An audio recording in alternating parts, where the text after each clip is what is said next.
few things before we get started. For those of you that don't know, the Ancient Historical Research Foundation holds these meetings once a month, usually, and then we have occasional outings, campouts once in a while. It's just to share with you the amazing history of our country and give you a chance to go and see some of the things that you might not know how to find, things like that. So if you are interested, we have a website, ajrfoundation.com. There are some cards up here that have the website on it. If you want to pick one of those up after, you're welcome to. Actually, the cards have Sean Davies' phone number on them, so don't call that.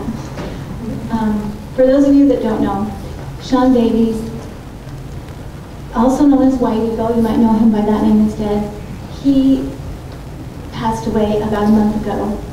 He usually officiates at these meetings and is right there taking care of our website and forum and in the middle of everything, so we greatly, greatly miss him. He was a dear friend.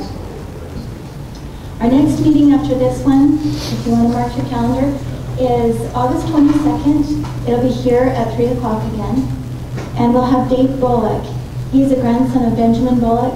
He's going to tell some amazing stories about mining in Utah, connections with the Lost Roads mine, and just all kinds of Utah history stories. He's an amazing storyteller. He might even throw in a few tall tales, because that's what he really likes to do. But I'm going to make him tell us which ones are true, so that you don't get the wrong idea. We do have an email list. If you are interested in getting an email notification of our meetings and outings and campouts,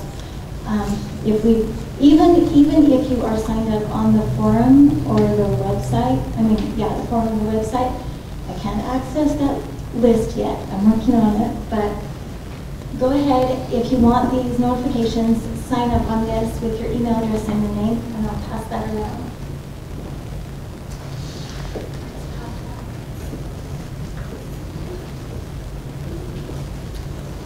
And that's it for all that stuff. We're honored today to have Alex Koritz with us. He's an interesting guy. He's a partner and part owner of Method Communications, which is one of the fastest growing PR firms in America. He's even won several business awards. So he's a family man and he loves to read history, and we're anxious to hear what he has to say about Michigan artifacts. So, come on up, Alex.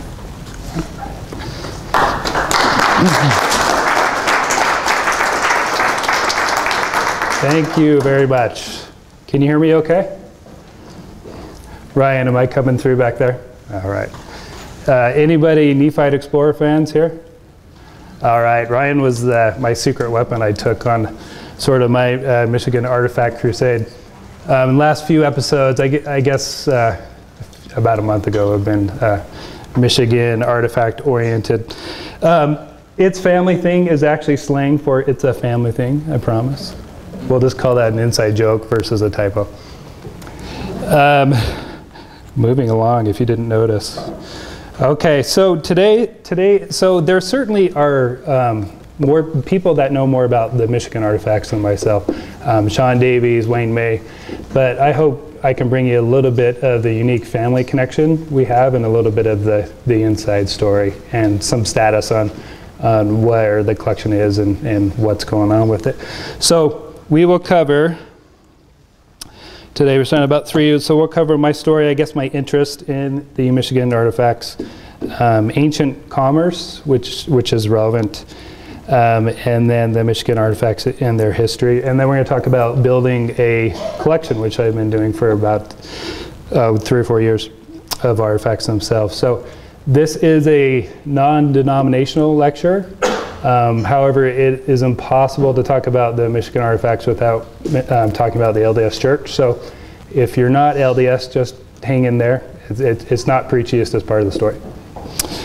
Okay, so let's go ahead and begin. Anybody familiar with Elder Milton R. Hunter?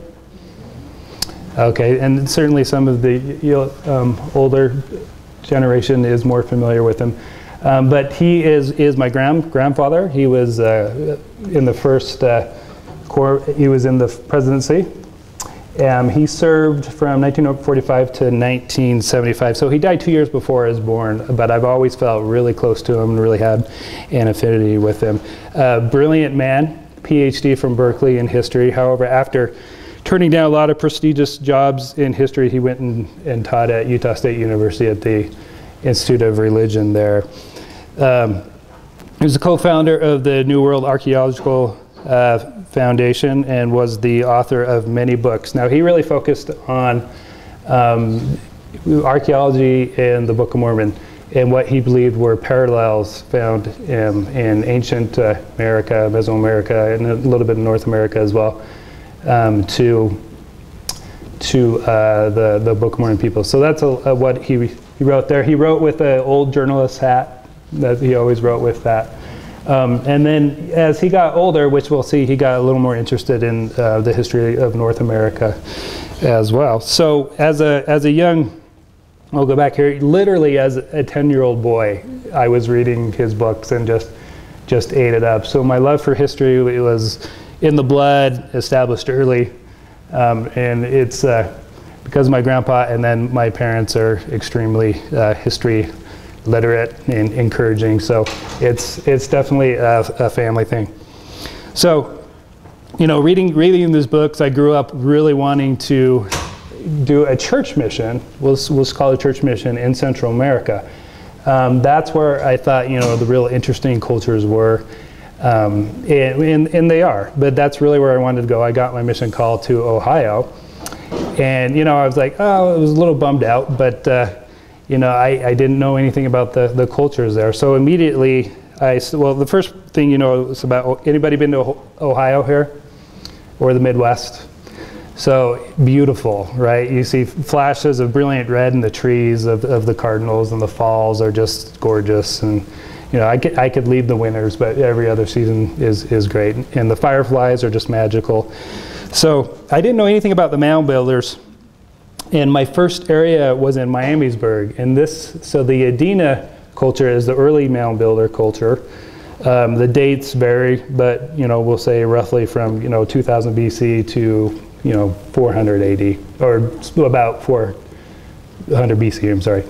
And then of course the Hopewell culture was the culture that came after them and ended about 400 AD. But anyway, this is the largest Edina mound.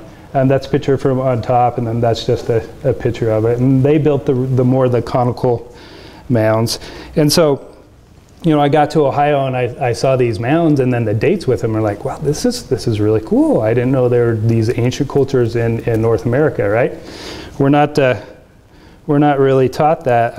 Me and my parents and I just got back from Cahokia. I don't know if any of you have been there, but the largest pyramid there is larger than the Pyramid of Giza, and it is not found in our history books. Their children today are just not talk about it.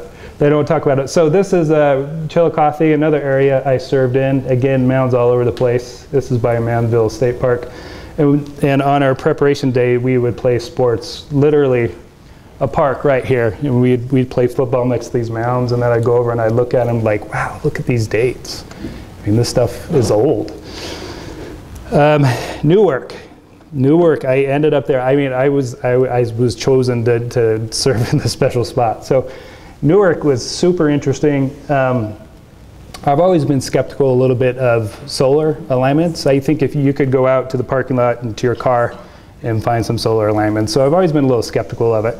But there were two researchers, and one was from the UK that was an expert on Stonehenge, and then they went and studied the Newark site looking for solar alignments, and they were also, you know, kind of skeptical, and they were really surprised that they found none. They didn't find any solar alignments.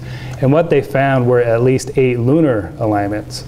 And that is really interesting because the Middle Eastern cultures align their structures, Temple of Solomon and so forth, to the moon, lunar alignments. And so that is a clear sort of separation from Mesoamerican cultures to the mound builders, is the Mesoamerican cultures are much more solar oriented. In North America, we get much more alignments to the moon.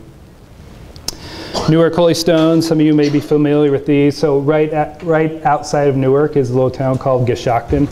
There's a museum there, the Johnson Farmhouse. You go there. And we went in there, and this was, one of their main exhibits, and I was just blown away, right? So on there, the middle one there is the Decalogue Stone, and that's an older version of Hebrew that has the Ten Commandments. And the top symbol there is a symbol for Moshe, or Moses. And there's other interpretations of that as well, but most scholars say it's Moses. And this is the keystone to the left, I guess to your right, which says "Holiness to the Lord" in block Hebrew.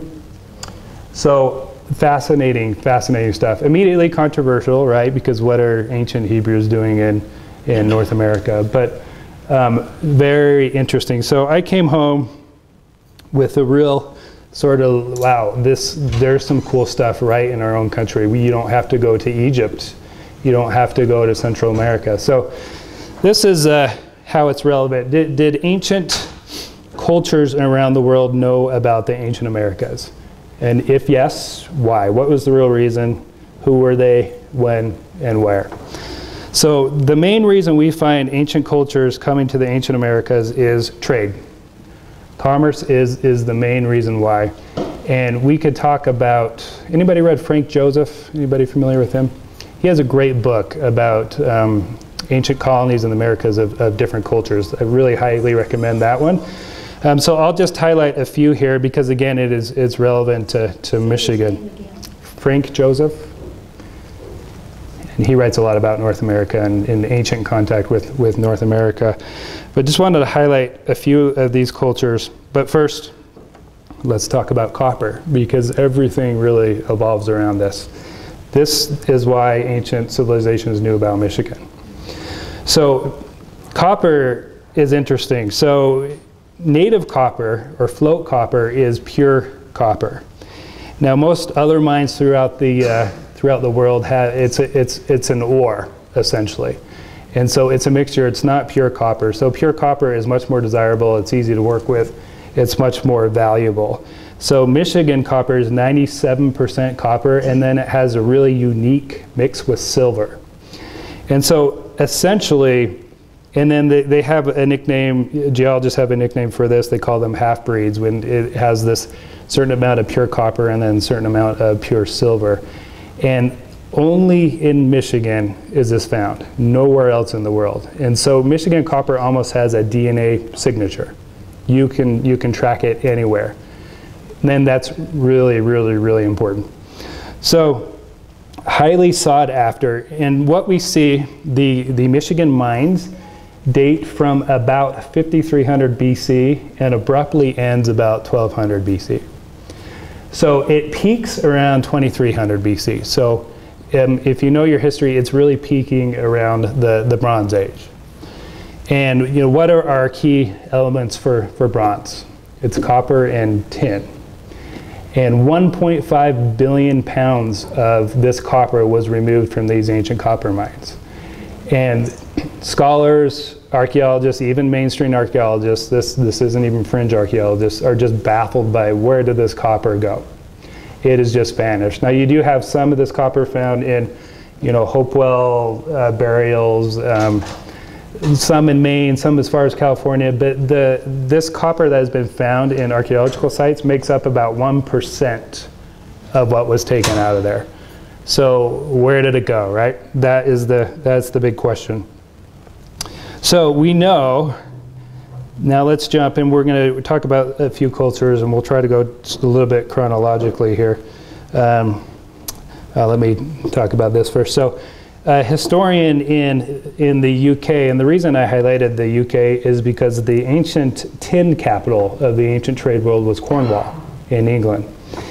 And so Dr. Palvin Jenkins, a historian from Glastonbury, UK, writes, I met a farmer who owns the land on which a megalithic stone circle is, called Mary Maiden's, in the far west Cornwall.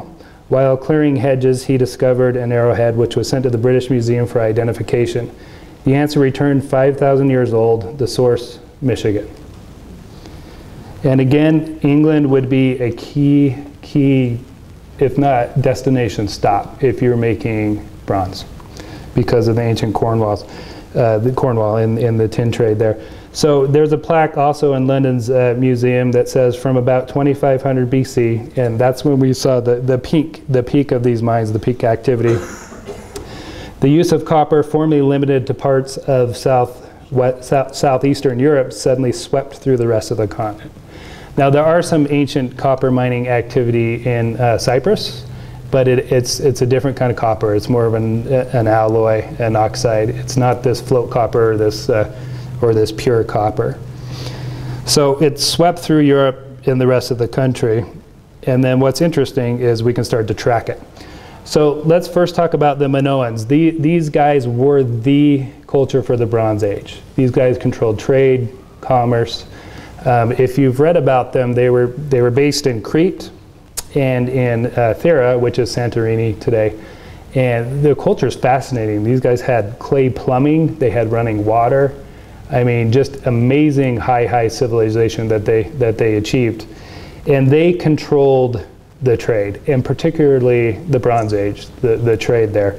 And so this is called the Newbery Tablet, found in 1896 in a little town in Michigan called Newbery. So, and here there was a bunch of characters on here.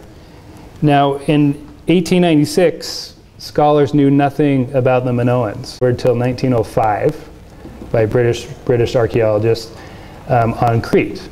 And then we learned more about the culture and discovered a lot of their language. A lot of the Minoan language is still a mystery. However, we do know the characters, and this is from that culture. So we have Minoan Alphabet here, found in 1896 with, these people could have no idea how to reproduce this. So Dr. Barry Fell, eminent archaeologist, is confirmed that this is Minoan, and I think the translation is still difficult. I'll have to reference his book, but I'm not quite sure what it says. We see other Minoan influence on the Ohio River, the Cavern of Glyphs, it's called. There is some petroglyphs that show Minoan dress, very similar to what's found on Crete. And again, if we line up, the Mississippi River and the Ohio River, you can get about everywhere east of the Mississippi River. So it would be a key trade route. Minoan artifacts have been found, a pot in Louisiana. So this is interesting. So in excavations throughout the world, Michigan ingots, now when we say ingots, we're just talking about little pieces of actual float copper, pure copper. They have been found in Crete. And remember, how do we know that? Because only Michigan copper is that pure alloy, that pure mix. So it has a DNA signature. Just think of it as DNA. So archaeologist Zen Halpern says that other Michigan copper essentially has been found in archaeological sites in Britain, Sardinia, Cyprus, the Nile Delta, Turkey, Bulgaria, and other places. Now this graphic is from the National Geographic, this picture here, illustration.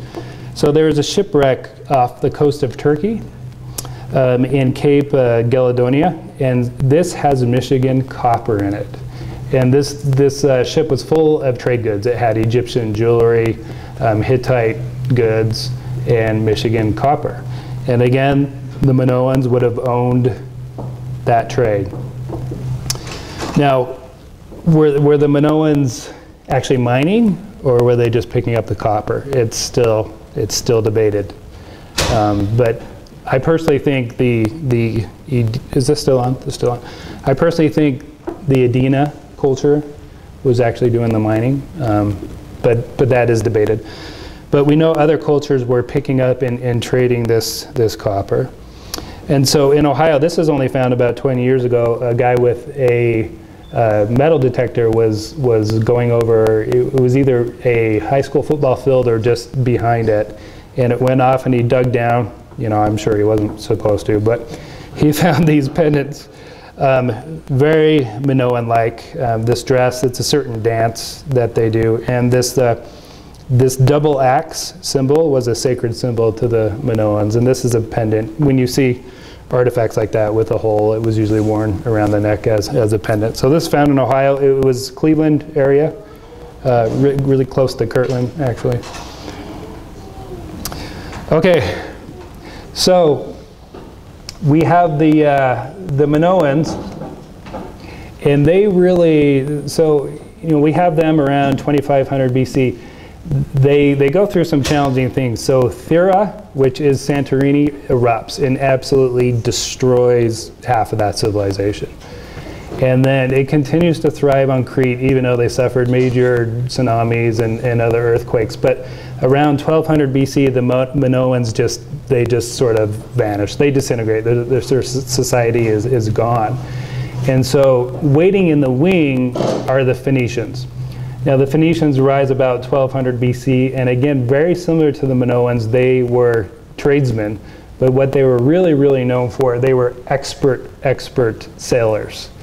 And that was their thing. And some of their culture overlapped with the Minoans, where the Minoans would even use Phoenician sailors, and the Egyptians would use Phoenician sailors. The Phoenicians are Canaanites, so they're Semitic, but they, of course, clashed with the ancient cultures in Israel. They were not a fan of Joshua. They actually had some carvings found where they did not like Joshua. And he moved them over to Sidon, which is in Lebanon, and then the Phoenicians spread out across North Africa, and Carthage is a Phoenician city. It's often referred to as just Carthage, but they're Phoenician people. So they had coinage that they would call map coins, and what they would do is, it was pretty brilliant actually. They were sort of advertising everywhere that they had trade or in commerce in the world. And scholars, at the bottom of the coin, you can see that map there, and this is what some scholars, most scholars have interpreted it to be, America, you have Britain there, you have Europe, Africa, Mediterranean, Asia. So essentially, the Phoenicians traded all over the world.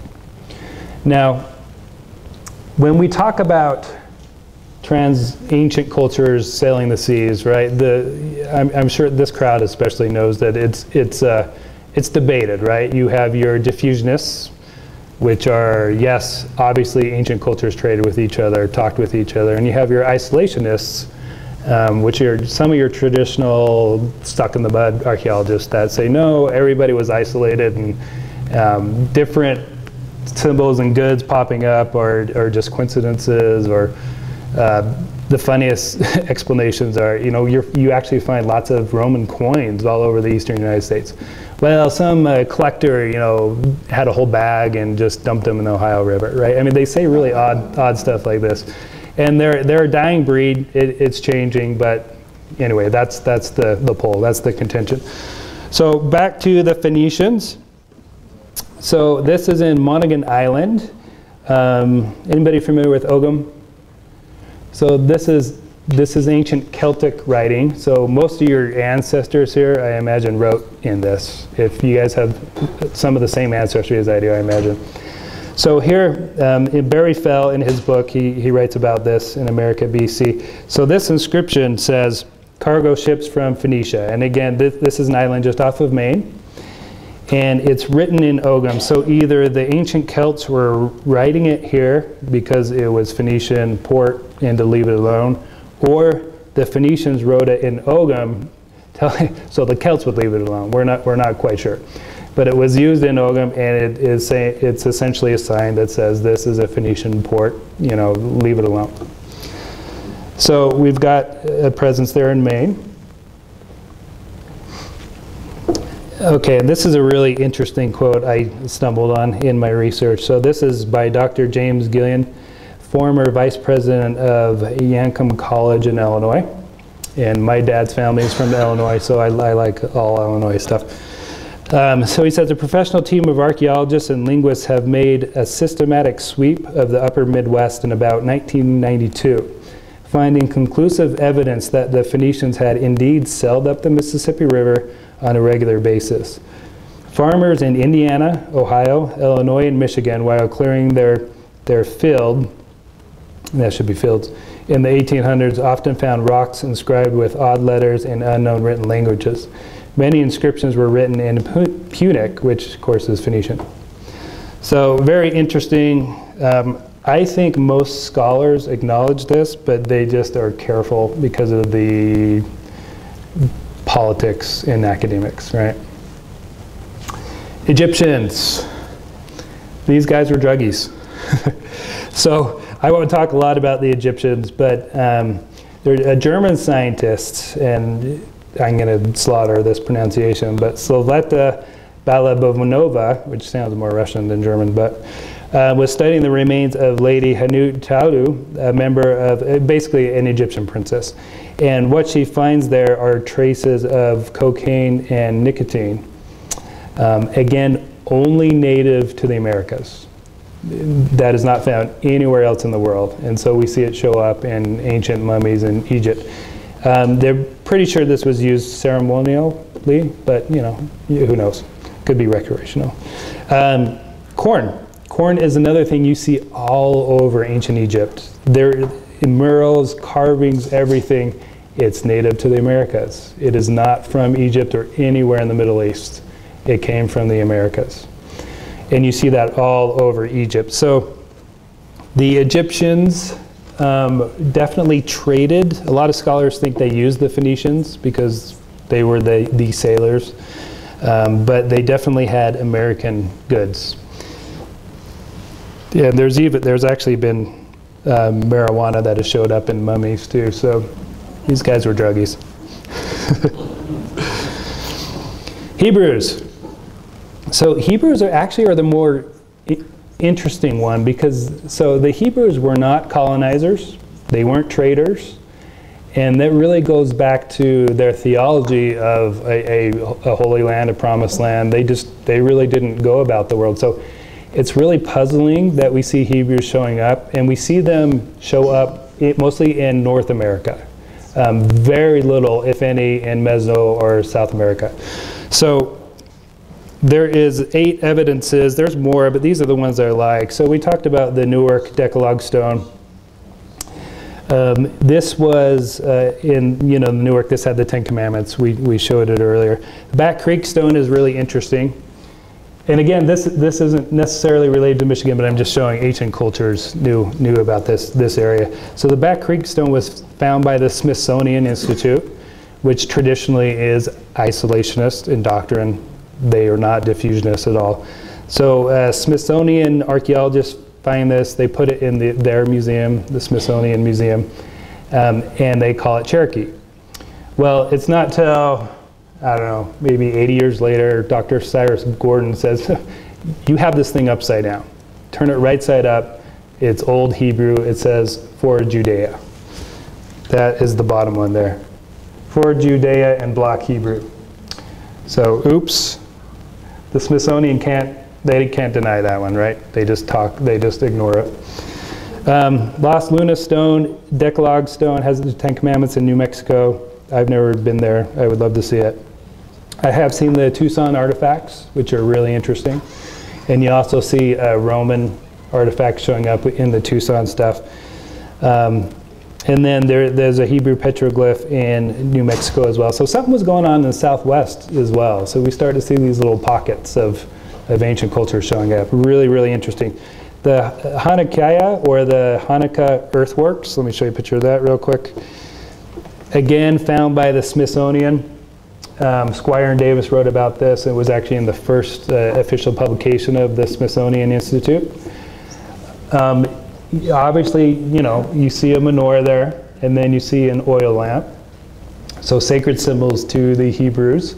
Unfortunately, the Army Corps of Engineers ordered this destroyed. So this is no longer, this is plowed over, this does not exist.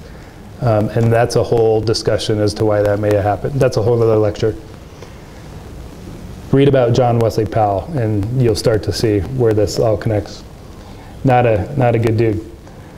Okay, and then I think I didn't bring my oil lamp.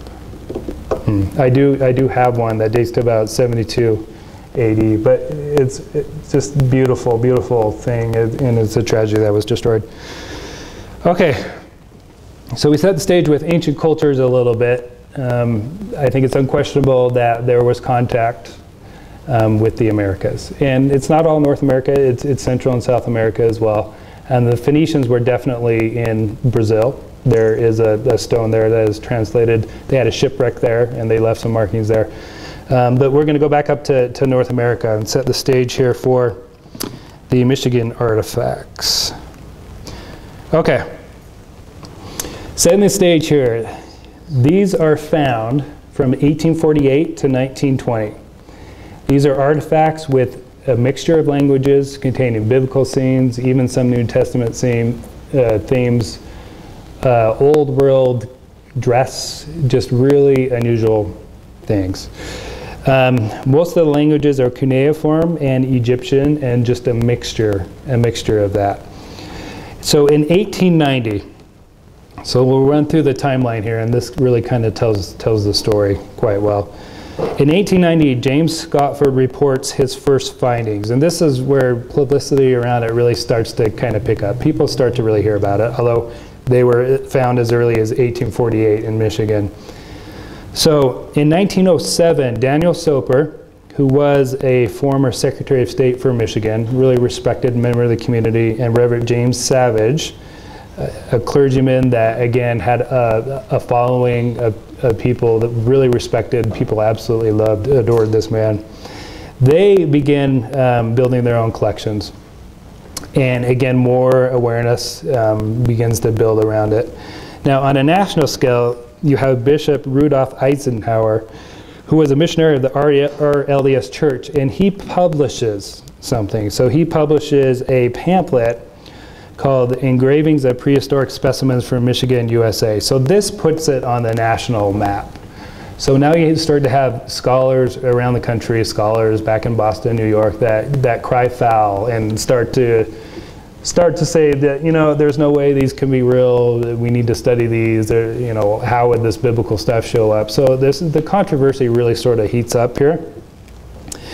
And so what they do, I mean, it really was sort of pretty hot in the day. I mean, this was in a lot of the newspapers. So a lot of scholars, what they do is they form a national committee to investigate it here. And so this committee is led by Professor Frederick Starr of the University of Chicago, Roswell Field, great name, of the Chicago Examiner, and Dr. James Talmage, director of the Deseret Museum, and I'm sure many of you are familiar with Talmage.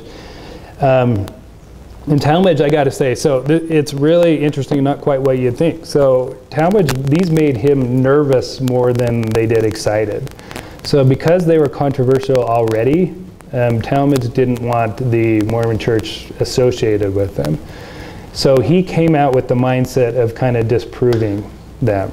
And it's a little bit hard to understand, but that's the way he was looking at it. It's important to know that background. And then we know during the time some of the brethren were split between it, but he was sort of a traditional academic by trade, and just thought it was too controversial, and it worried him.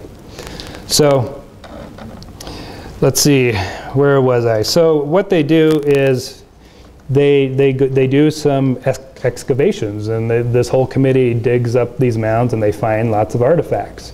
And so essentially Professor Starr issues a report that says, yeah, we found tablets and we found effigy pipes, but clearly, you know, these had to have been, you know, put in by sleight of hand while we weren't looking, because there's just no way this can show up. And again, it goes back to the political environment of these academics, right? It could be professional suicide if he had acknowledged them. But what's really interesting, he personally found one of the tablets, and it was wrapped in roots of a tree. The tree was at least 200 years old. They had to cut the roots back. They had to cut them back. And he pulled it out, and he still issued this report, you know, crying foul. So really interesting, but not helpful, obviously.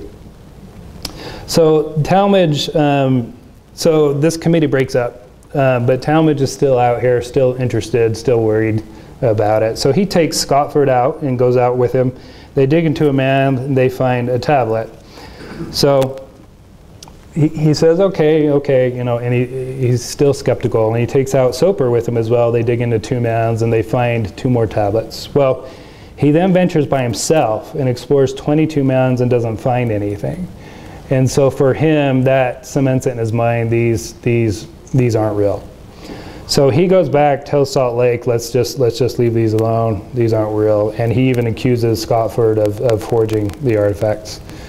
Now, it simmers a little bit. So we're going to jump up to 1953.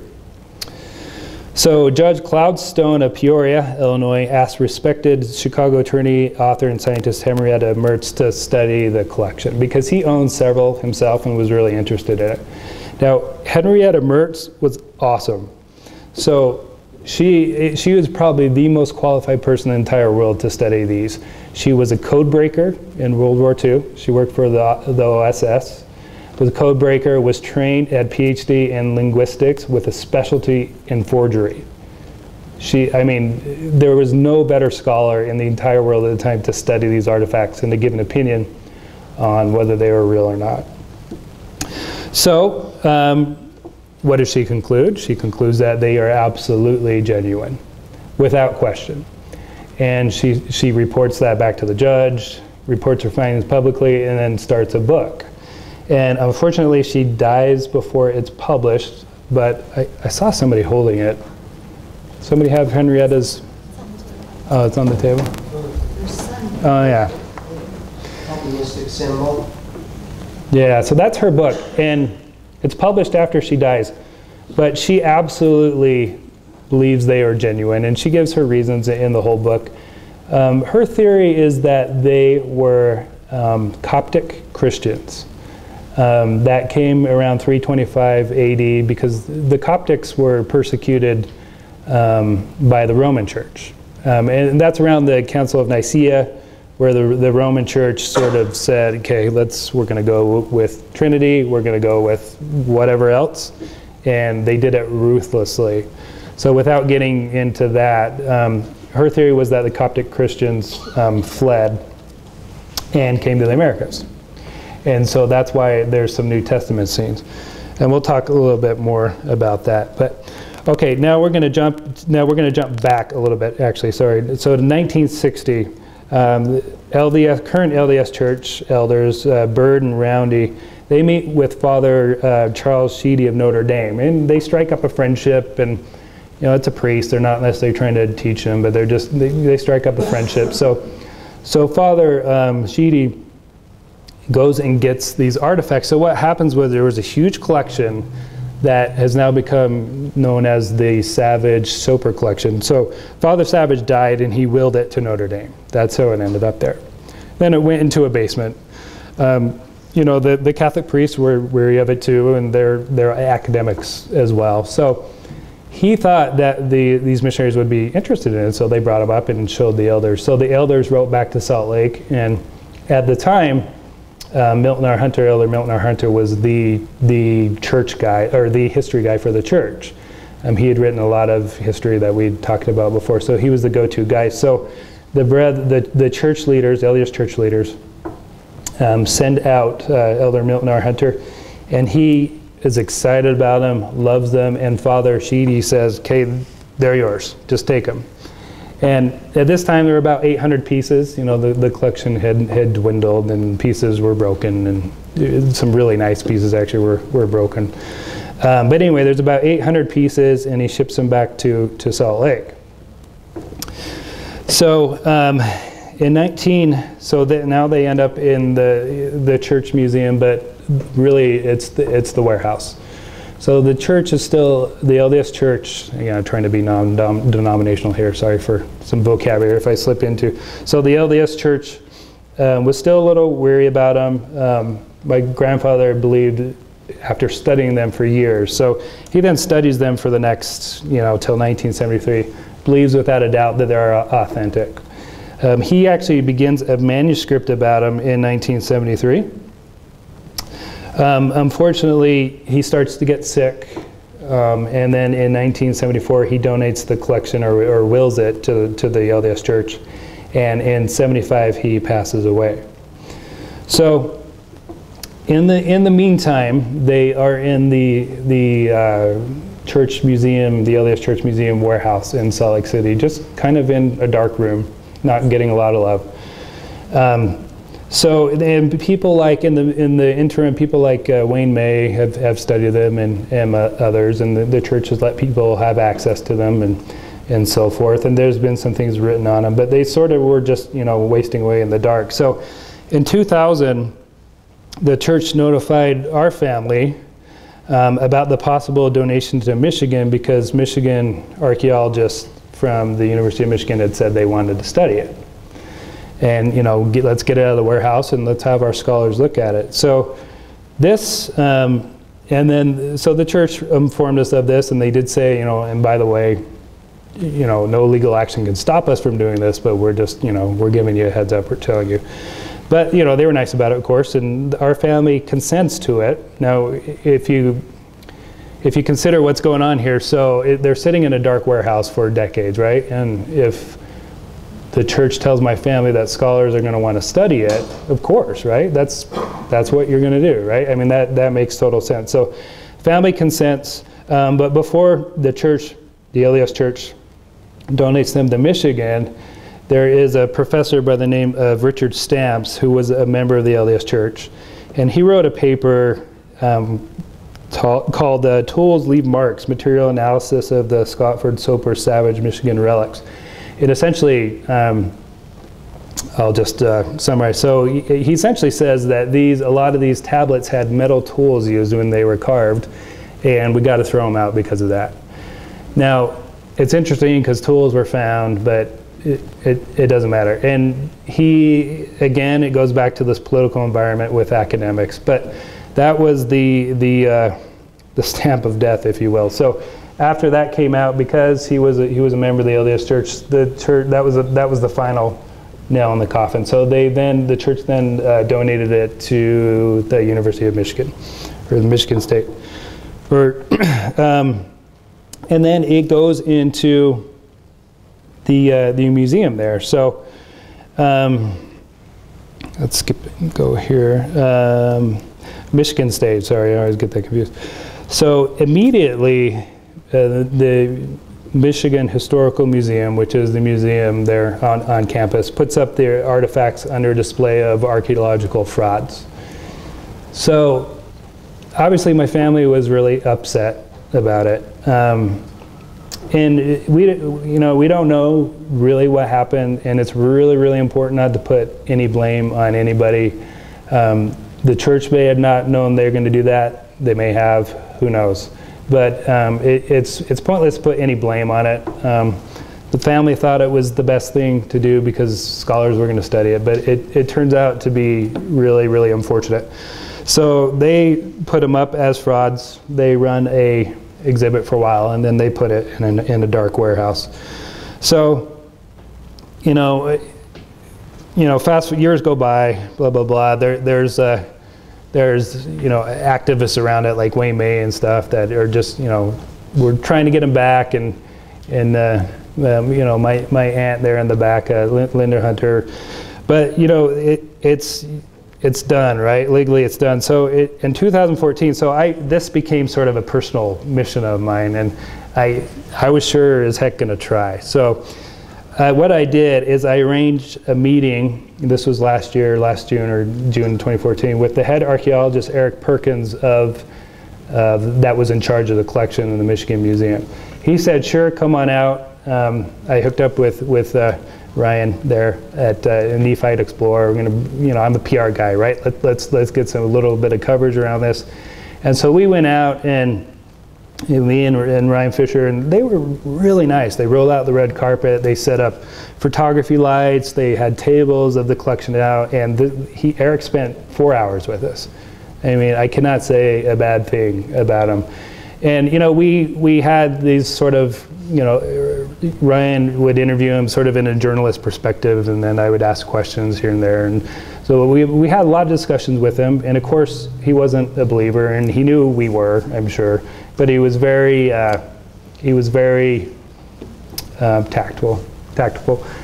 And so essentially, a few things he kept coming back to is, you know, we just don't know what to do with these. There's a mixture of languages and cultures, and there's cuneiform and Egyptian. They just don't fall anywhere, and we just don't know what to do with them. That was funny, but that was the thing he kept coming back with. And he knew at one point, so, you know, I had Ryan wandered off for a minute, and I had him alone. I said, you know what I'm going to ask, right? And Eric's like, yeah, I know what you're going to ask.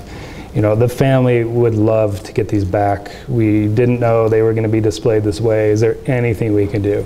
And he said, no, there's nothing we can do legally. This isn't uncommon for, you know, one generation to donate something and then the next generation wanted it back. And there's laws that are put in place because this happens a lot. So I said, well, look, there's a lot of wealthy members of the LDS Church that are willing to donate a lot of money to get these back. I mean, we're talking millions. And he said that legally I can't. Once they are donated, it becomes the property of the people of Michigan. So I made my case. There's just nothing we can do unless some brilliant legal mind, you know, figures out some maneuver. But as of now, that's what the law says. So he promised Ryan and I that anybody that wanted to go see this collection, that he would get them out. And I know a couple people that have done it, and he's kept his promise. So the strategy right now is let's just overwhelm them with requests, right? So let's at least get it out of the warehouse and get it to where they'll put at least a permanent display. Let's get the Michigan members to know about it, not just members of the church, I'm sorry. I mean, anybody interested in this from Michigan, let's get them to know. A lot of people just don't know about that. So there is, and I can give it to you after as well, but there's his contact info. If you're ever in Michigan, in Lansing, go see him. So that's all I got right now. Is we just got to overwhelm them with requests.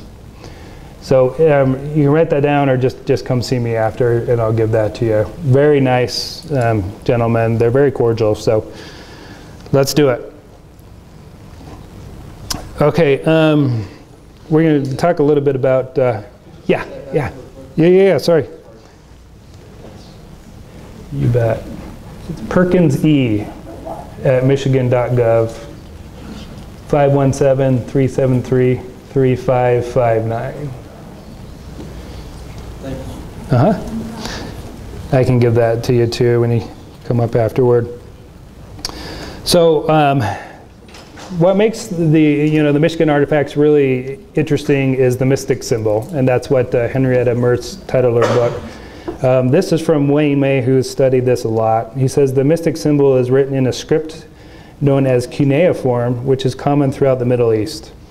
This symbol has been found in many North American states such as Maine, Wisconsin, Ohio, Indiana, Illinois, Missouri, and Utah. A Native American of Minnesota identified this symbol as the name for the creator's son, Yod-Heh-Vah, and that's phonetic. So Yod-Heh-Vah, which of course is very close to Jehovah or Yahweh. And that is that symbol there in the middle there, in cuneiform, looks like a bunch of sticks. So David Dill is another researcher that has spent decades studying the Michigan artifacts. So he believes, so you see a lot, those two symbols circled, and he interpreted these as a form of actually cuneiform and Hebrew, sort of a mixture, meaning sun on the right hand and sun on the left hand. And this really refers to the two gods, right? The dark god and the good god. And you see this throughout these artifacts. You can kind of see it there, sun on the left hand and sun on the right hand. And then why so this is the big reason why Henrietta Mertz believed that they were Coptic Christians. So, and David Dill did as well. So the Coptics believed that Lucifer or Satan and Christ were brothers, descended from a God, a heavenly Father.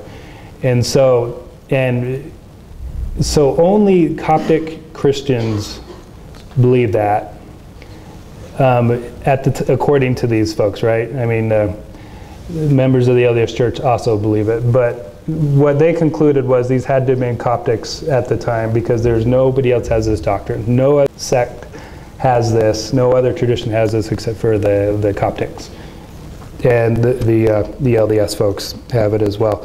But so you see this all over, but that is really the main, and then some of the symbology is Coptic oriented. We get the bird a lot there, a crow type figure. The rooster shows up a lot.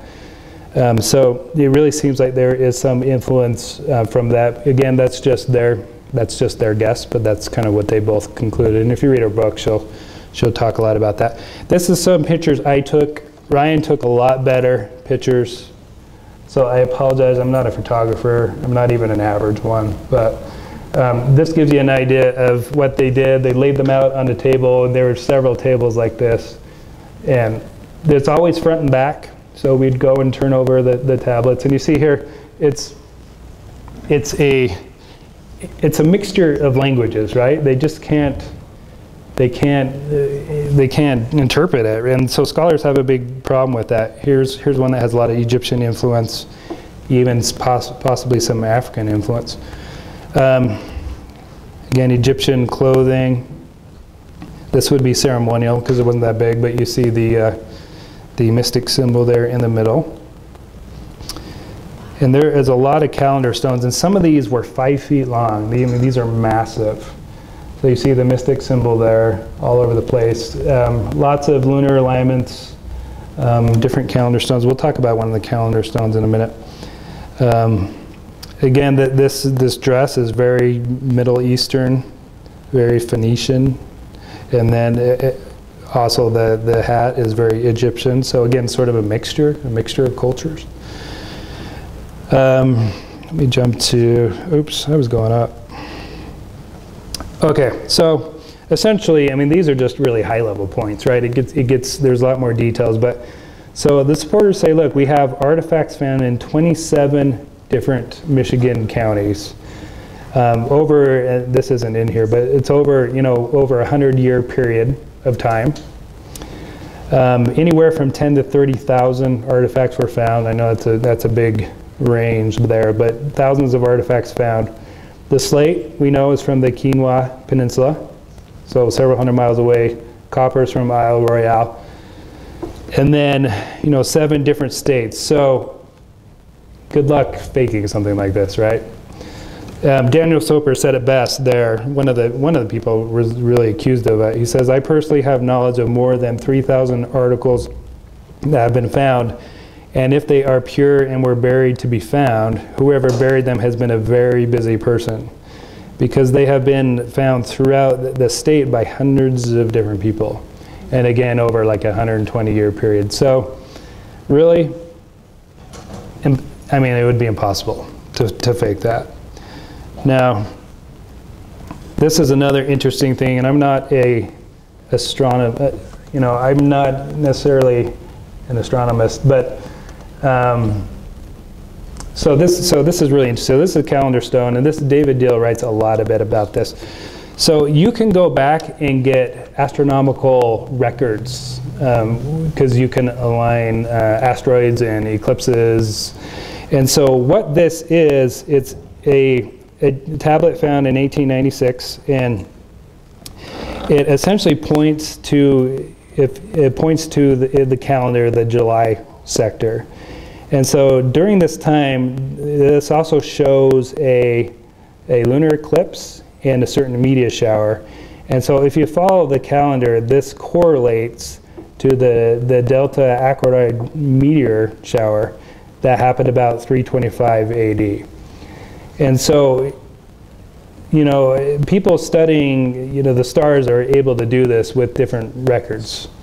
So this essentially is what would have happened if it passed over Michigan about 325 AD, and this is what they would have seen.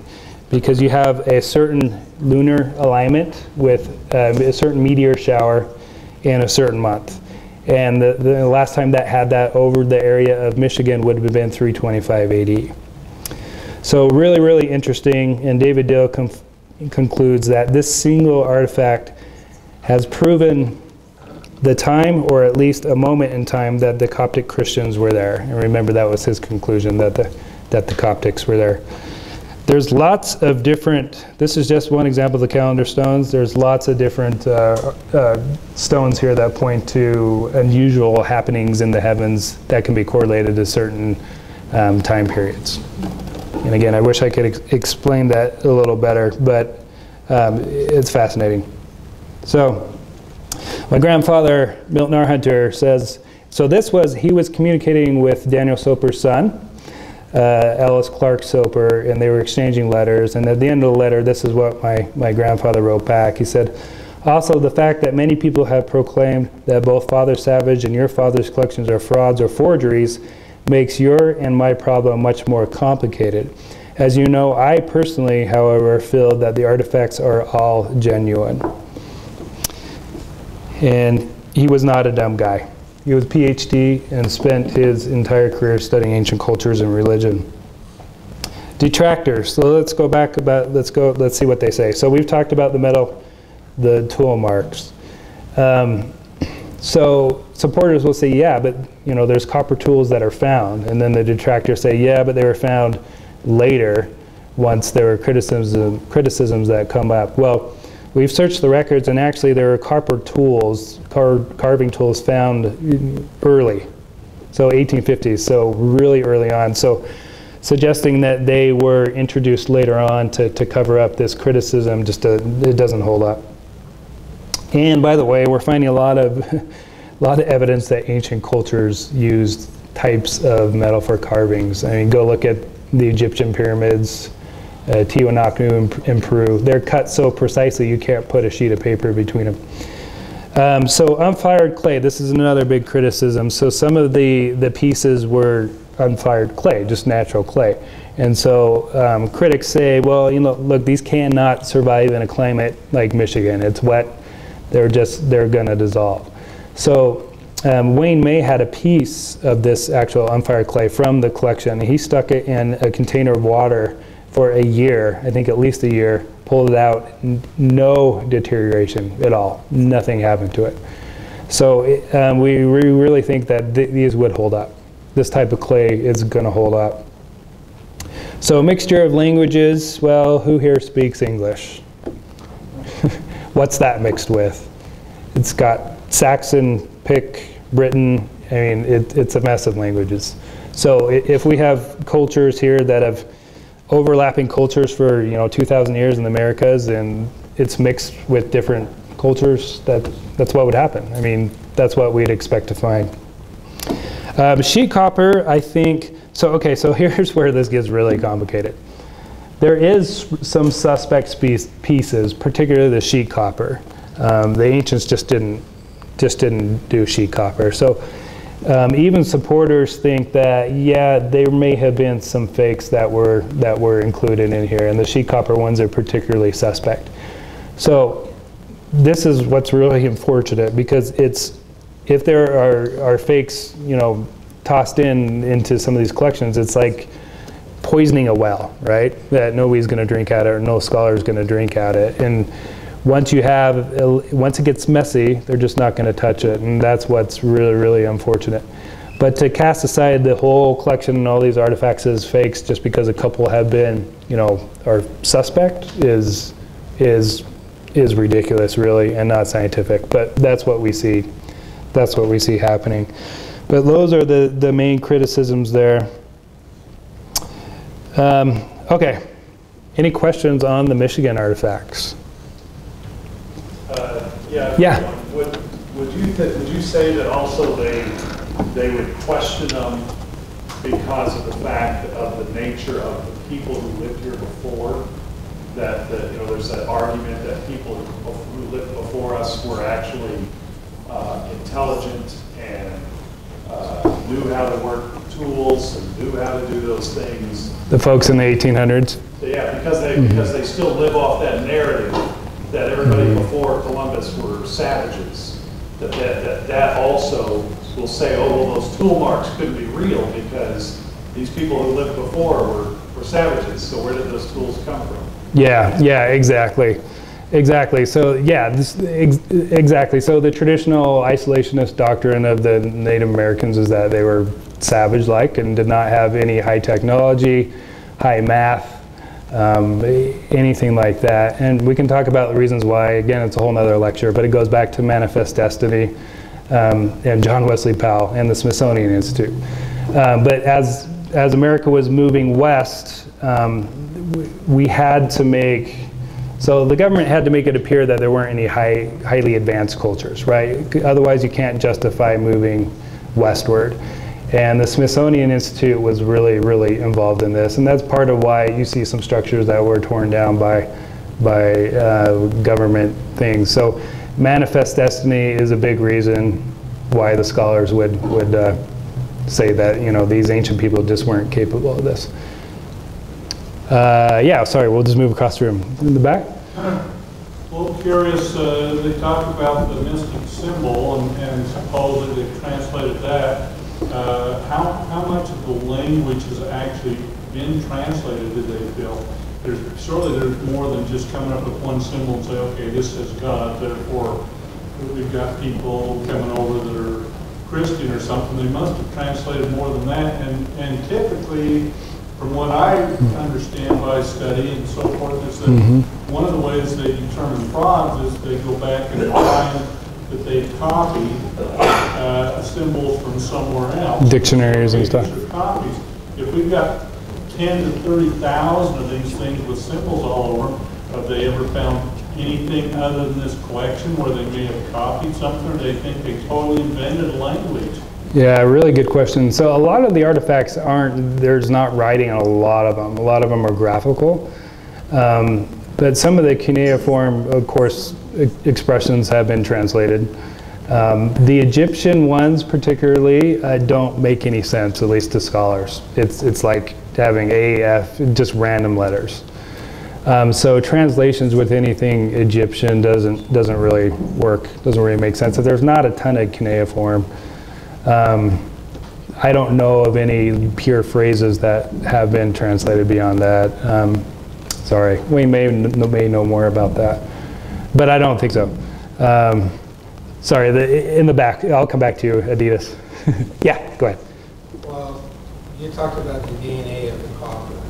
So the artifacts, if it came from the Michigan copper that came from those copper fields, I would probably think that people in the 1800s probably didn't have, I don't know, for me, even though I live in Salt Lake or Provo or wherever, for me to go and get copper from Michigan to be able to make the frauds would not be that necessarily easy unless I was a person that was already in archaeology trying to do that. Exactly. So for me to go and get the copper, make it original. So on these artifacts, are they the Michigan copper? Do they have the DNA that matches that? Yeah, most of it is from the Isle Royale. So it's at least 90 to 100 miles away. So it would have been really difficult. And the slate is from the Keenwa Peninsula. So it's that part of Wisconsin that juts into Lake Superior. So it would have been extremely difficult to do that. Not impossible, but very unlikely. Even go farther, when did they find out that certain copper could be traced to where it came from? So if before these were discovered, if that wasn't the case, it was discovered 20, 30 years after, you could trace where the copper is. Those people could say, well, all I have to do is have copper to make these forgeries. And so they didn't even know that they had to match the same copper. Yeah, some of the copper isn't. Some of the copper does seem to be modern sheet metal. So that's where some is suspect, but a lot of it is that native copper from up there. But critics will say, okay, yeah, I mean, that may have taken months and months, but it's possible. They could have gone up there and got native copper. Very unlikely, but I don't think it's definitive prooh. So do they have a lot of other artifacts in other places besides Michigan's? Yeah. Remember some slides back, we found it in Turkey, we found it in Britain, all over the Middle East. I have two pieces from here. I'll show you guys. This is from Ohio, and this up here, we'll talk about these in a minute. That one is from Michigan. But do you remember the shipwreck and that stuff? That was off the coast of Turkey. So this Michigan copper is found all over the ancient world, and it's not just it's not found in a modern way. These are found in archaeological sites. I mean, sure, you can still go and get the copper there. There's that much. I mean, the Isle Royale is an island of copper. Literally, that thing is pretty much made of copper. So you could go today, chip some piece off, and go throw it in Turkey. But these are found in ancient settings. These are shipwrecks or 20 feet down the ground in archaeological ruins. Adidas. Yeah. So I've probably heard how the Dead Sea Scrolls have had high-resolution photos taken and it's displayed completely online. You can view them. Yeah. Is there any kind of display of these artifacts online with professionally done photos? Yeah, good question. There are. So you subscribe to Ancient American Magazine, has a lot of them. Random websites have them. Ryan Fisher has a lot of them. Let's ask him after what he plans to do with them. I think he's going to do a lot. Yeah, they're out there for sure. Come find me after, and I can give you some good sources. And then buy her book too. I don't think it's in color, but she has a lot of pictures there. Henrietta Mertz's book. It's a good read. It's a really good read. Yeah. They carbon dated the slate, and I've also read where other families back in that area have unearthed things over the years that nobody takes them seriously because of Michigan artifacts. Yeah, this axe head came from a family that was in the family for 200 years. You can't carbon date organic material, so you can't date it, unfortunately. But really, I don't know if they took the clay and made slate, and if anything could have been in there that could have been carbon dated. Yeah, I don't think so. It's a really good question though, because potentially there could be some organic matter in clay, right? But I don't think enough to carbon date it. That's a really good question though. Yeah. Is there any pressure from Native American groups or some Native Americans to not validate people being there before them? There are some, but it's interesting. A lot of the native traditions say that it wasn't them. I'm trying to remember the tribe there, but they say it wasn't them. Some of them talk about a light-skinned race coming and taking them away. I think there are some Native American activists that really say it was us. But if you look in their traditions, or oral traditions, and in history, they say it wasn't them. I mean, the Mound Builders, all the Algonquin group of tribes, right, back east, say that we didn't build the mounds. And that's in the oral traditions. Now, you may have some activists today that said, yeah, we did. I mean, we did. So you would find that. But if you go study their traditions and what some of the early settlers, what they said to the early settlers and when they were interviewed and sourced, they say they didn't do it. They weren't responsible for it. And so the Edina, if it was the Edina, they died out, right? There's not much of a remnant of the Edina. And they're a really mysterious group too, because all the skeletons they find of the Edina are huge. They're massive people. What size? What height?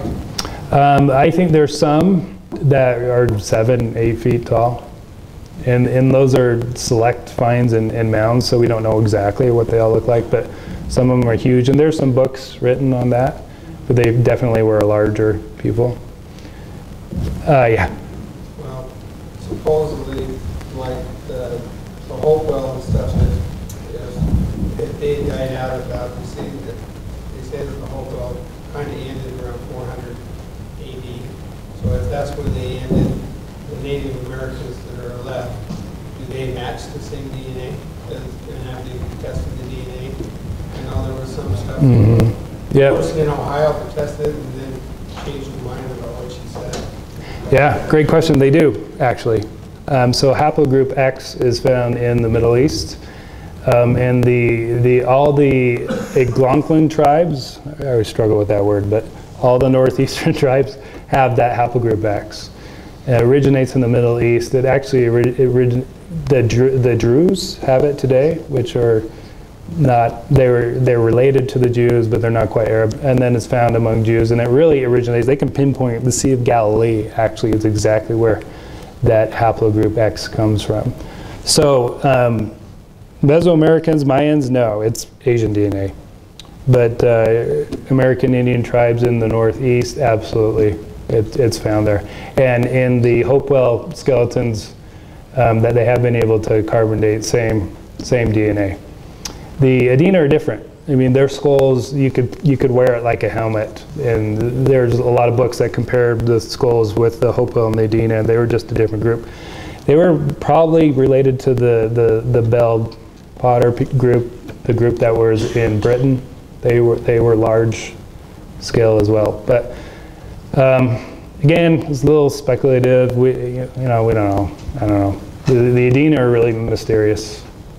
But if you see some of the, they made the tubular pipes usually, and the Edina mounds are conical, just like the Miamisburg one, and the Hopewell mounds are totally different.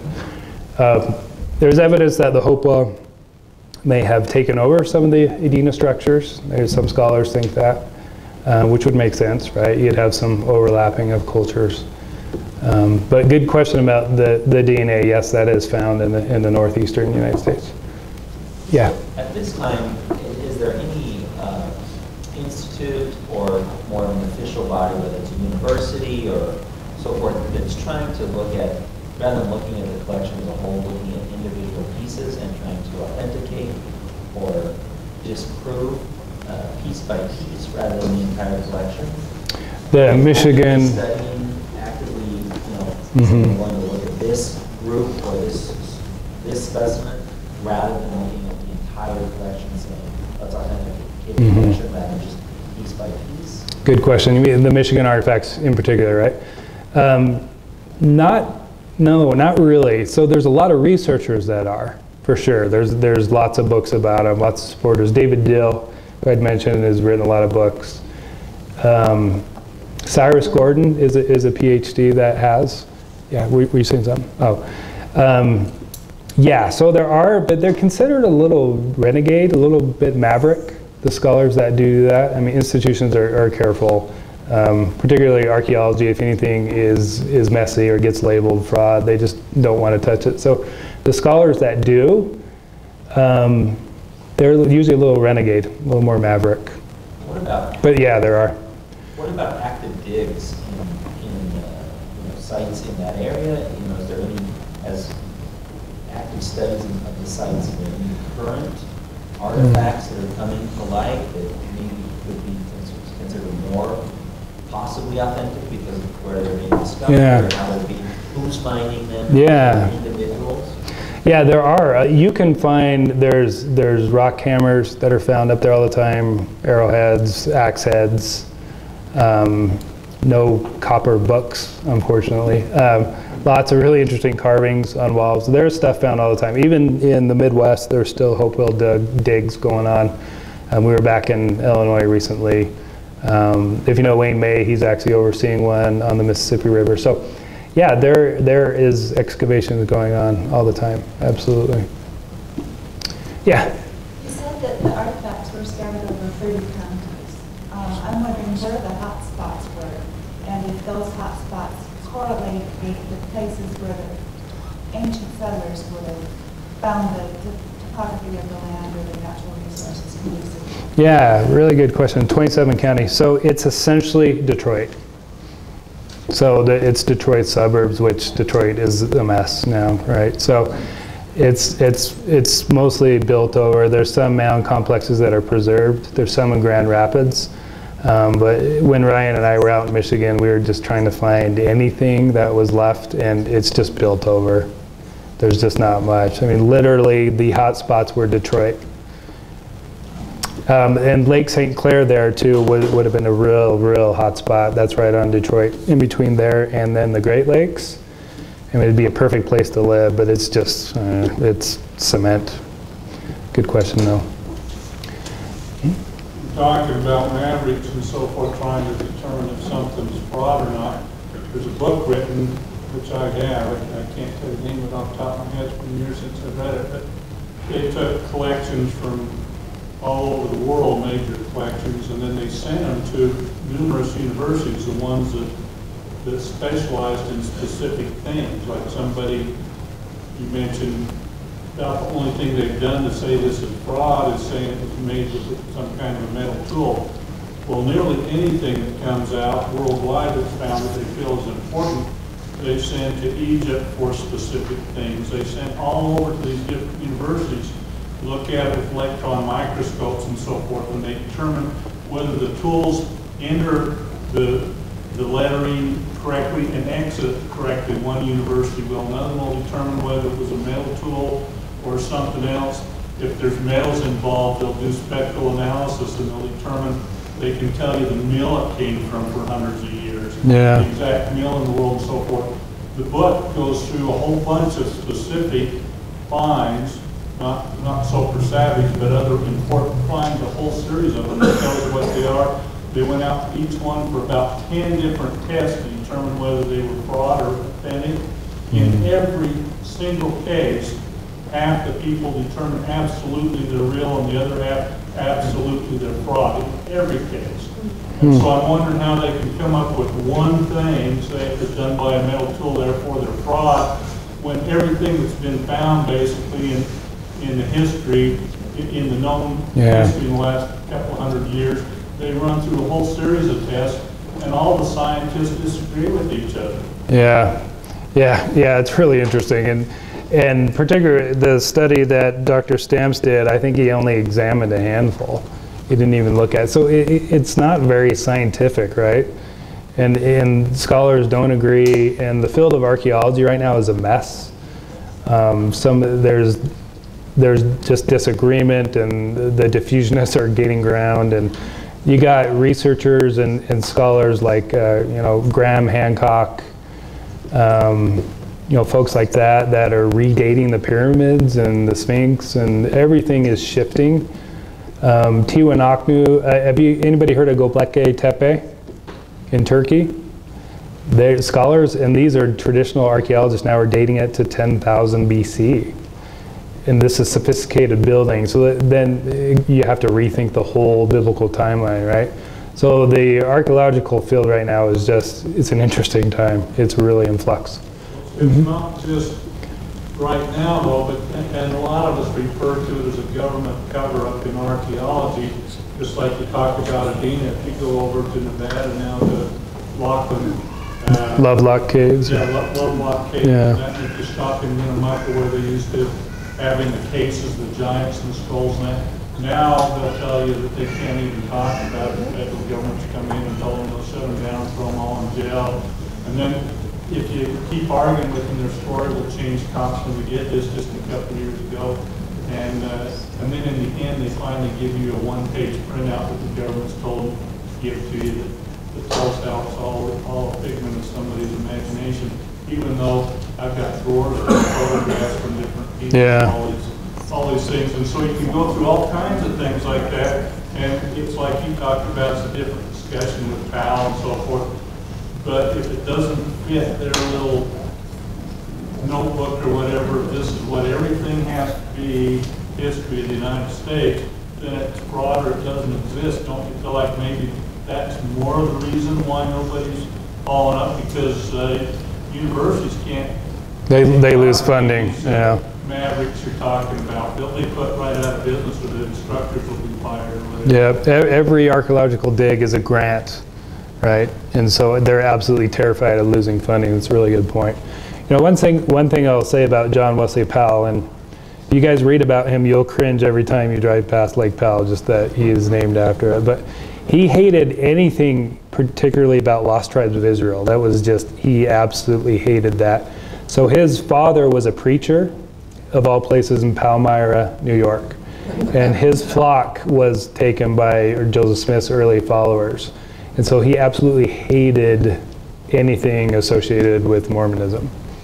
And part of the reason why Utah has so much federal land, 70%, I think, is part of the strategy that he came up with and he brought back to Washington.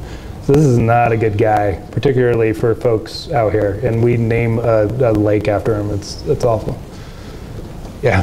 Well, he was the head of the archaeology department and said, don't give any more land away until I can control it. He was more almost like a socialist. Yeah. He wanted to have the government control all the water rights and all the land rights, and he did go through all the western, all the intermountain states.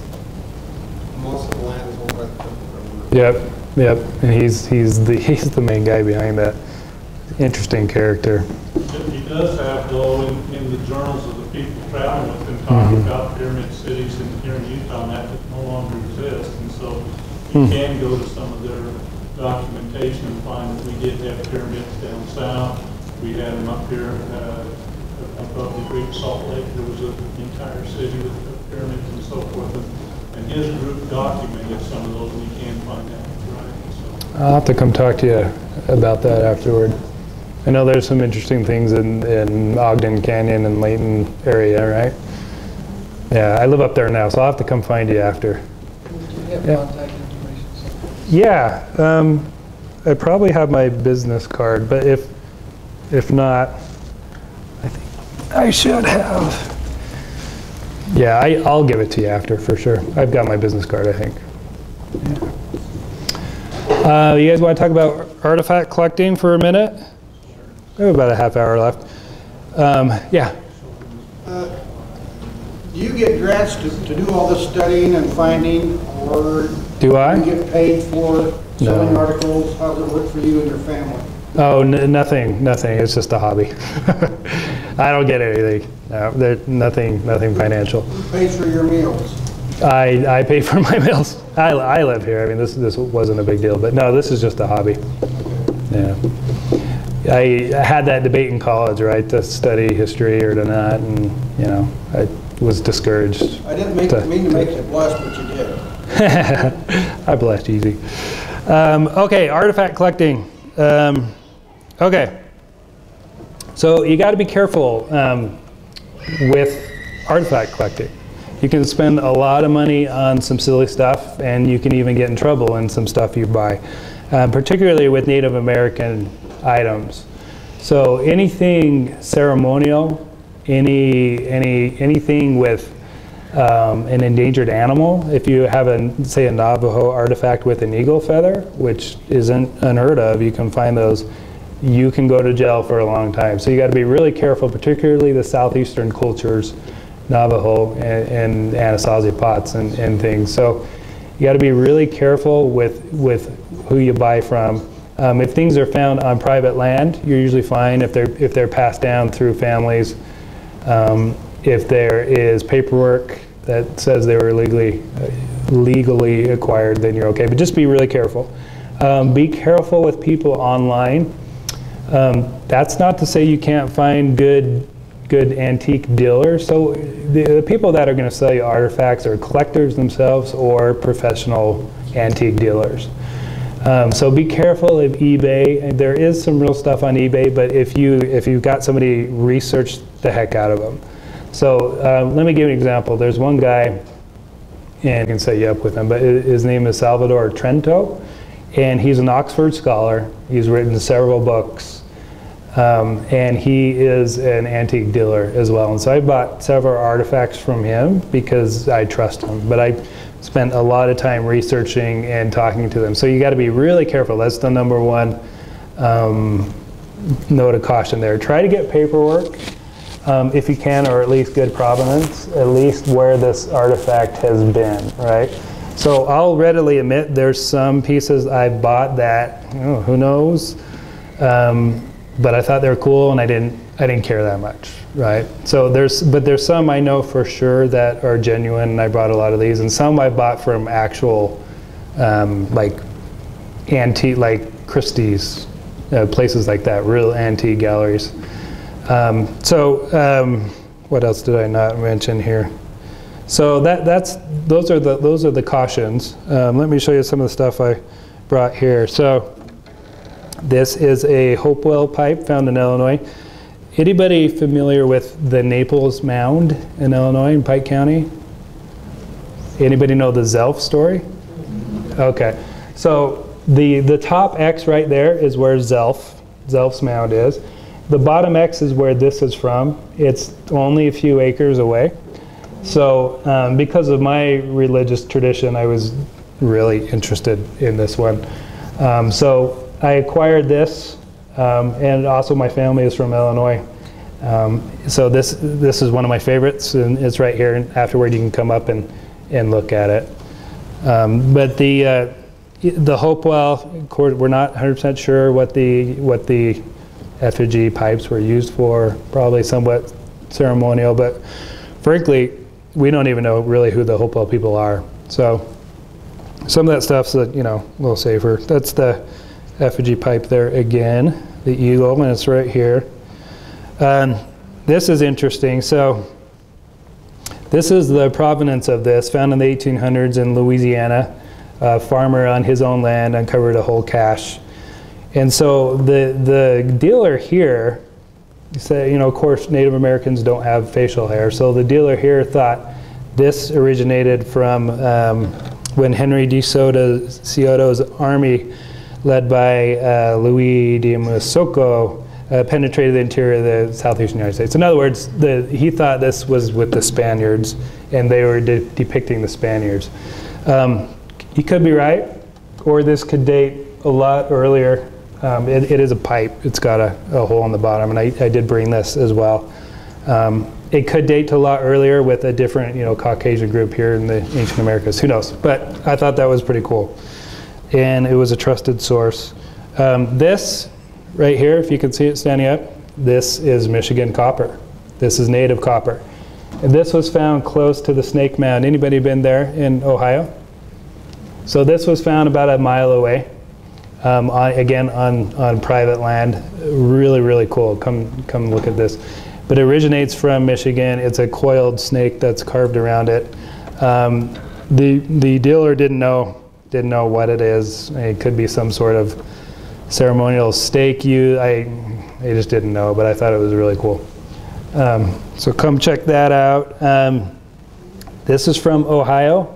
What was unique about this, it's an owl, but it has a human face on the base. This had a professional repair on it too, that you can barely see, that just the repair would have cost about $300. So what this guy was pricing it at, it was a deal. I felt really good about it. This, of course, didn't have paperwork, but just from the provenance this had, I was comfortable with it. But again, some of this you're just making a call, right? I can't guarantee, I can't prove that to you. But somebody had spent $300 repairing the base, and it had good provenance from where it came from. Oh, Provence, however you want it. There's a side view of the guy. Okay, this is from Isle Royale. So Michigan copper, native copper, and you're welcome to even, come hold it. So it was found by the Hoffman family in the 1840s and just passed down through the family. The dealer said here an axe head like this of pure copper up from Michigan surfaces about every century or so. So I was really excited about this and inquired it, and again, it's right there. Come take a peek.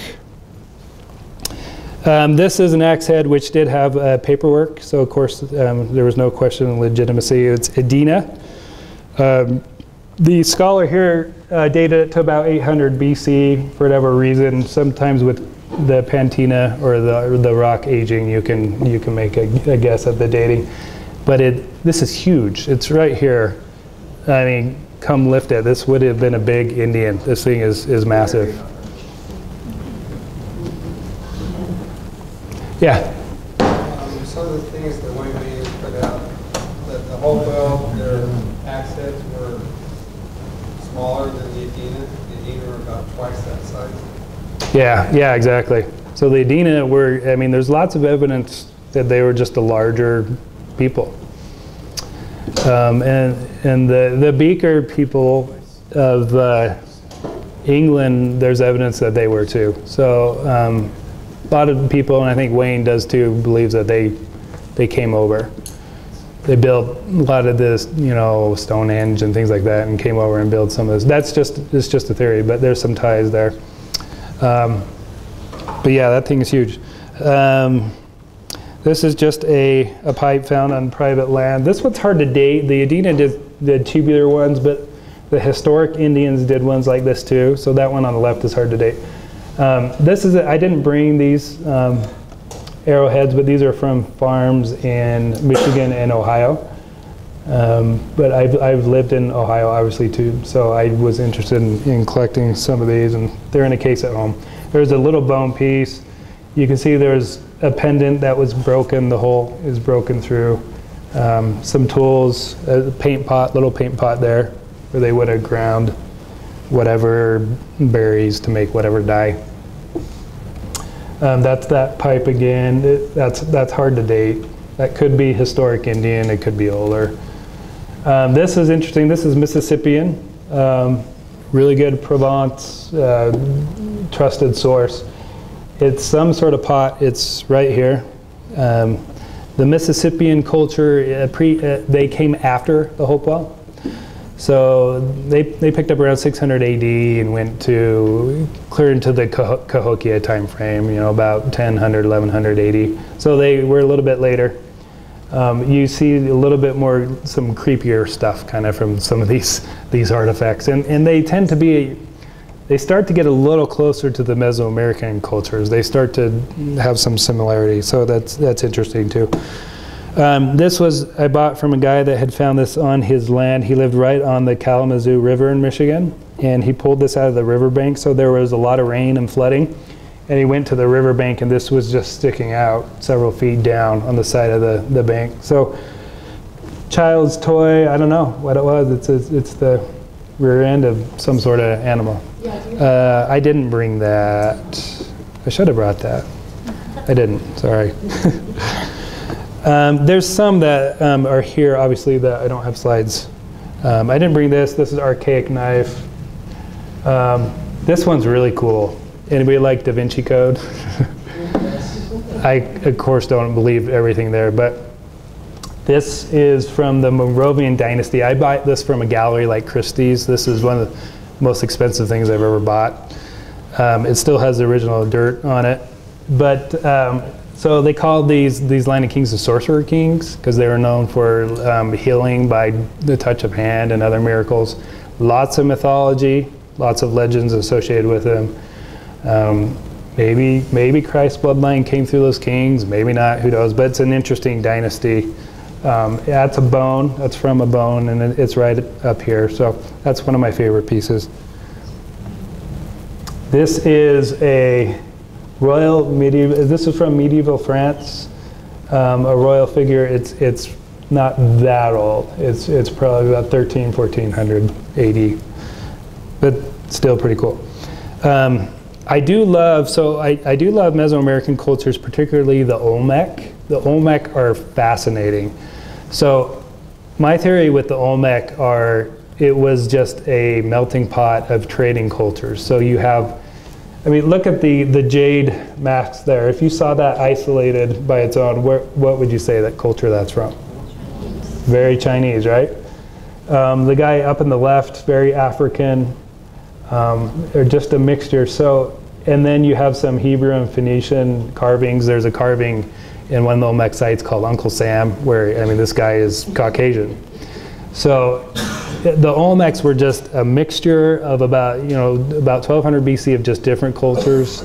And then I think they went to Poverty Point a lot, which is an ancient site at the mouth of the Mississippi River in Louisiana. And of course, up the Mississippi to get Michigan copper, right?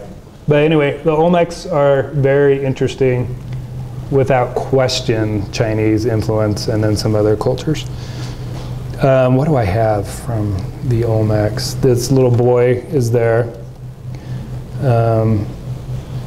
Is that all I brought? Oh, and then this African/Asian guy right here on the end, on the top left there. That was from an estate sale of an archaeologist that taught at the University of Arizona. He died and his family sold a lot of pieces. So that's where those two come from, an archaeologist that was specialized in Mesoamerica. I meant to bring this, I didn't, but this is from, dates to the time of Christ. It's an oil lamp. These are not that hard to get. You can buy these for a couple $100. Yeah. This is mine. Again, this was from a scholar. It was a husband and wife scholar from Wesleyan University who passed away, and the daughter was selling some pieces, so I bought this from the daughter. Her parents brought it back from Mexico. Clearly Mayan, some sort of vassal used for something, who knows. And that's right here. So you can come take a look at that. This is really cool. This is a whistle. So it's Mayan. Let me see if I can even do this. This is from one of my favorite antique dealers I buy stuff from. So this is about at least 2,000 years old, and hey, works. So Mayan whistle there. This is from Cahokia. So in a family for a long time, and you see at the bottom, and this is here. This is by the Mongrovian dynasty gal. You see that figure in a lot of the Cahokia stuff, that bird, kind of birdman figure, if you're familiar with it. Then the cross thing. So I had to get that one when I first saw. Pretty cool stuff, and we just came from Cahokia. So that's right there. This is one of my favorites. This was from a Hopewell site in Ross County, which is full of Hopewell activity in Ohio. I served in Ross County. It is gorgeous. It's just a gorgeous little bird, and I'm sure I brought that. What's that? It's supposed to say down weird. Yeah. Yeah. Did I bring it? Did I not bring that one? Oh, I did, yeah. So come look at that here. They could even, this has a lot of patina that you can date it as well. So it's behind the Egyptian head here. It's one of my favorite pieces. It's just gorgeous. This again is from that Oxford scholar I was telling you about. This is from Southern Illinois. It's turtle, effigy pipe. Really cool piece, right up here up front. I didn't bring these because they're so fragile, but this is the Seal of Solomon. If you read some of the legends behind that, supposedly Solomon could cast out demons and things with that sign. It only dates to about 1400s in Israel, though. I mean, it's not super old. This is a Templar Signet ring. They would bake their mark into wax with that. These folks had to have been small. I can barely, these go on my pinky. It's interesting. And then that is a Celtic bracelet from Germany that dates to about 3000 BC, really old. They're so fragile, I just didn't dare bring these. But anyway, really cool stuff. I do have some of these Yushabis, Egyptians. These were almost like prayer beads for the Egyptians. That's sort of the best analogy for the ancient Egyptians. Some of them are up here, really cool stuff. Not that hard to get too. I mean, those are out there if you're looking for them. So this is an example of a piece I bought that, who knows, I took the risk. It was in a family possession from Saudi Arabia. It's an Egyptian looking head, but I can't prove anything to you, but I bought it. I just thought it was really cool. Family claimed it was Egyptian and been in their family for hundreds of years, but that's up front. So that's an example of one that, I'll risk it not being real, but I really liked it. So who knew Romans made glass? So these are two examples here. That's a glass vial from Rome, and that's hanging on the little stand there. Be really careful with that too. And then glass beads that are Roman as well. So they did a lot of work with glass, and I didn't know that till a few years ago. And I like rocks and fossils and stuff. So I didn't bring these, but these are just some examples there. But just to sum up here, as Wayne May likes to say, Columbus was last.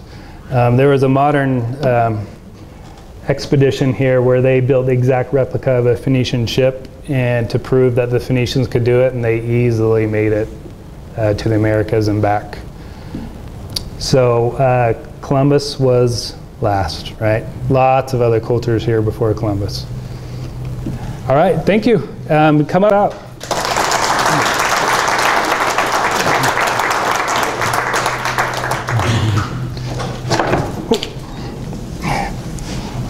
Good.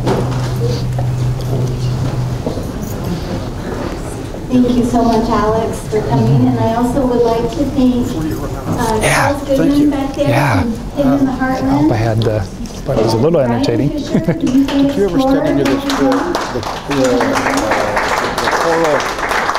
coral guy down in the south, someplace that moved large stones with cone-shaped? Oh yeah, in Florida. Yeah.